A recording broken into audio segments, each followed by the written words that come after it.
بسم اللہ الرحمن الرحیم۔ تمام تعریفیں اللہ ہی کے لیے ہیں، وہی نیک لوگوں کا ولی ہے۔ میں گواہی دیتا ہوں کہ اللہ کے سوا کوئی معبود برحق نہیں، وہ یکتا ہے، اس کا کوئی شریک نہیں۔ اور میں یہ بھی گواہی دیتا ہوں کہ ہمارے پیارے نبی حضرت محمد صلی اللہ علیہ وسلم اللہ کے بندے اور اس کے رسول ہیں۔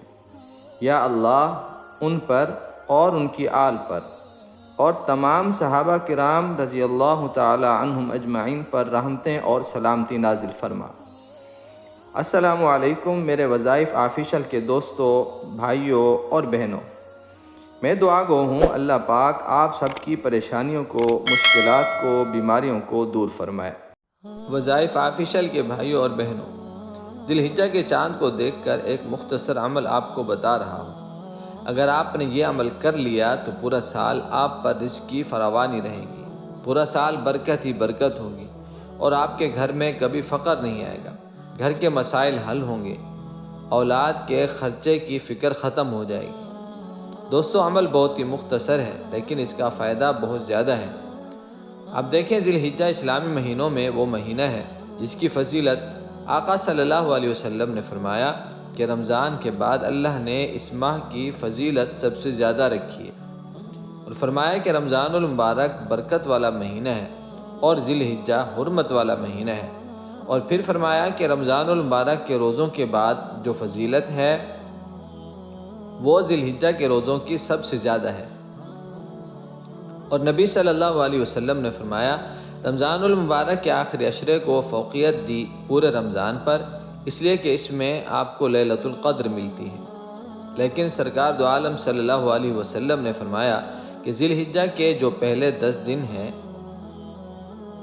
ان کی فضیلت بھی رمضان کے علاوہ سب سے زیادہ ہے۔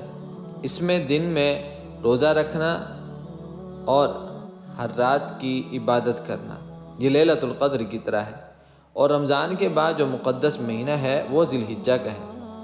آپ نے یہ عمل ذی الحجہ کے چاند کو دیکھ کر پڑھنا ہے۔ اللہ رزق میں، کاروبار میں، زندگی میں، گھر میں برکت ہی برکت عطا فرمائیں گے انشاءاللہ، اور اللہ تبارک و تعالی اس ماہ کی برکت سے ہر چیز میں برکت ڈال دیتے ہیں۔ تو آپ نے چاند کے نظر آنے کے بعد پہلے 10 دن زیادہ سے زیادہ عبادت کرنی ہے، نہ دن کو ضائع کرنا ہے نہ رات کو۔ کتنی عبادت کریں؟ آپ کوشش کریں عشاء کی نماز کے بعد 2 نفل پڑھ لیں، یا رات کے کسی بھی پہر کچھ نوافل ادا کر لیں۔ اگر رات کو بھی نہیں اٹھ سکتے تو فجر اور عشاء کی نماز جماعت کے ساتھ پڑھیں، پوری رات عبادت کا ثواب ملے گا۔ اب آپ نے جب چاند دیکھا مغرب کے بعد، یا دیکھا تو نہیں لیکن پتہ چل گیا، کہیں سے سن لیا، تو دعا پڑھیں اور تکبیرات بلند کریں، اور پھر آپ نے یہ اللہ پاک کے 3 برکت والے نام پڑھ لینے ہیں، یا غنی، یا رزاق، یا فتاح، 313 مرتبہ، اور آپ نے اپنے رب سے دعا کرنی ہے، خوب رو رو کر اللہ سے مانگنا ہے۔ اللہ سے دعا ہے اللہ ہم سب کا حامی و ناصر ہو۔ السلام علیکم ورحمۃ اللہ وبرکاتہ۔